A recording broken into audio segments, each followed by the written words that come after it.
मेरा नाम भास्कर चौरसिया है। मैं फार्मेसी कॉलेज में टीचर हूँ और मेरी एज 42 साल है। मुझे ब्लड प्रेशर की प्रॉब्लम है, जिससे मुझे हमेशा परेशानी रहती थी और साथ में साइनस भी है। और ब्लड प्रेशर मेरा बहुत ज़्यादा फ्लक्चुएट करता था, ऊपर नीचे 180-90 तक भी रहता था। लेकिन मैंने मुझे किसी ने बताया डॉक्टर साहब के बारे में, तो मैं यहाँ पर आया और मैंने ये एक्यूप्रेशर का ट्रीटमेंट लिया, जिससे मुझे ब्लड प्रेशर में बहुत जल्दी फ़ायदा हुआ। जैसे ही एक दिन मेरा बहुत ज़्यादा बढ़ा हुआ था, ब्लड प्रेशर लगभग 180 था। डॉक्टर साहब ने पॉइंट लगाया, उसके बाद उसको चेक किया तो वो लगभग 140 के लगभग आ चुका था 15 मिनट या 10 मिनट के अंदर ही। फिर उसके बाद मैं लगवाता रहा, एक वीक में ही मेरा ब्लड प्रेशर 120 और 80 बिल्कुल एक्यूरेट आ गया। और साइनस की प्रॉब्लम भी काफ़ी हद तक सॉल्व हो गई। कुछ मेरा नींद वगैरह की समस्या थी, वो भी दूर हो गई। कई परेशानियाँ इससे मुझे मतलब आराम मिला है। तो इसमें भास्कर जी आपका ये कहना था कि जो आपने मेडिसिन और भी ली थी तो तीन दिन लग जाते थे पहले बीपी को मतलब कंट्रोल करने में, ऐसा भी हुआ? हाँ, जब मेरा ब्लड प्रेशर बहुत ज़्यादा फ्लक्चुएट होता था तो मुझे फिर डॉक्टर के पास जाना पड़ता था। वो एक्स्ट्रा मेडिसिन भी देते थे, उसका जो पावर है वो भी बढ़ा देते थे।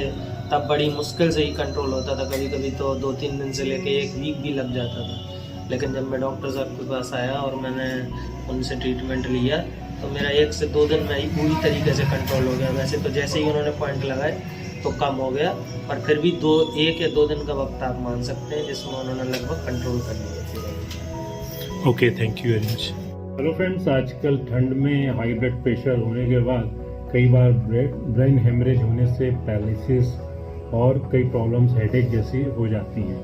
तो इसका कारण क्या है और जो एक्यूपंक्चर है उसमें इसके क्या डायग्नोज हैं, कॉजेज हैं, आज हम लोग इस पर बात करेंगे कि जो हाई ब्लड प्रेशर है, कई बार हम लोग यही जानते हैं कि आर्टियल स्क्लेरोसिस, कोलेस्ट्रॉल बढ़ने से या हमारे सिंपैथेटिक नर्वस सिस्टम के बिगड़ने से, ज़्यादा कुछ सोच लेने से प्रॉब्लम आ जाती है। लेकिन इसके अलावा भी जो मेन कॉज है कि ऐसा क्यों होता है वो है लीवर में स्टेग्नेशन होना, हेप्टोमेगाली होना, लीवर में एनर्जी का ब्लॉकेज होना। लीवर क्यों स्टेग्नेशन हम लोगों के एक्यूपंक्चर में पैटर्न आता है। दूसरी चीज़ ये है, आयुर्वेद के हिसाब से देखेंगे तो ये वात रोग है। तो वात को कैसे कंट्रोल करना है हमारे फिंगर्स में, क्योंकि फिंगर जो हमारी होती है इसी में सारे पॉइंट होते हैं। जब जरूरी है केवल उसकी जानकारी होना।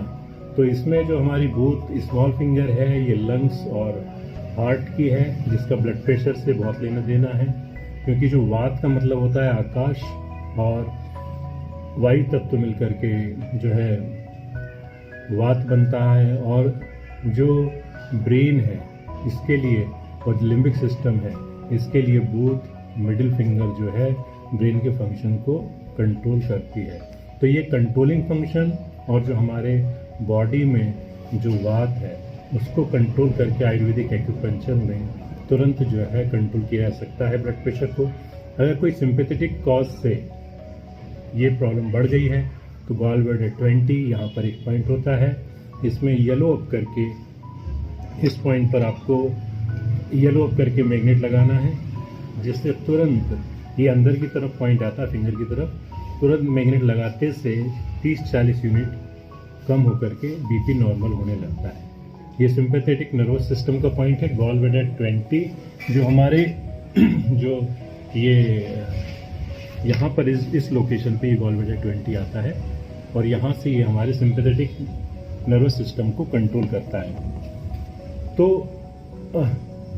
इसको बीपी को जड़ से ठीक करने के लिए सबसे पहले तो हमारे लीवर का प्रॉपर ट्रीटमेंट होना चाहिए। और जो हार्ट हीट है, कई बार हार्ट में भी हीट के पैटर्न से, हार्ट फायर ब्लेजिंग के पैटर्न से ये प्रॉब्लम हो जाती है। जैसे केस में जीभ में टिप के पास लाल कलर रहता है, जिससे पता पड़ता है कि हार्ट में गर्मी बढ़ी हुई है। तो उसको भी ठीक करके बैलेंस करके ब्लड प्रेशर को ऐसे पेशेंट में आराम दिया जाता है। क्योंकि जिस तरीके का रोगी है उसको उसी तरीके का उपचार देने से ही ब्लड प्रेशर ठीक होता है। और अधिकतर लोगों का जो ब्लड प्रेशर है वो जड़ से ख़त्म हो जाता है, मेडिसिन बंद हो जाती हैं और वो नॉर्मल रहने लगता है। ये भी एक बात है कि एक बार मेडिसिन शुरू हो गई तो हमेशा ही लेना पड़ेगा, ये बात भी इससे गलत साबित होती है कि हम अपना प्रॉपर जड़ से अगर इलाज करते हैं तो वो रोग जड़ से ठीक हो जाता है, फिर मेडिसिन लेने की ज़रूरत नहीं पड़ती। तो इसके हम बेसिक कारण को समझें और जो हमारा आहार है उसमें फैट ऑयली चीज़ों को कम करें, जिससे कि लीवर में स्टेग्नेशन ना बने, क्योंकि इस लीवर का सबसे बड़ा दुश्मन जो है फैट और ऑयल है। और जो खाना है वो ताज़ा हो और फाइबर्स युक्त हो तो इससे लीवर में आराम रहता है। मॉर्निंग में सवेरे उठ करके योगा, एक्सरसाइज और इवनिंग में सोने के पहले हल्की डाइट लेकर के सोना चाहिए। तो ये हमारा जो आहार विहार है, जो आहार विहार है, अगर ये संतुलित होता है हम देखेंगे कि धीरे धीरे हमारी जो ये रोग है, जो जिसको कहते हैं कि ये कभी नहीं छोड़ते हैं, डायबिटीज़ है, ब्लड प्रेशर है और इसके कारण आने वाली कई प्रॉब्लम्स हैं, तो वो सब नहीं आती है। स्पाइनल कॉर्ड की नर्वस सिस्टम की प्रॉब्लम भी इसी से आना शुरू हो जाती है, तो वो भी ठीक हो जाती है। तो इसका उचित ध्यान रखें और स्वस्थ रहें। आप सभी लोगों को बहुत बहुत धन्यवाद।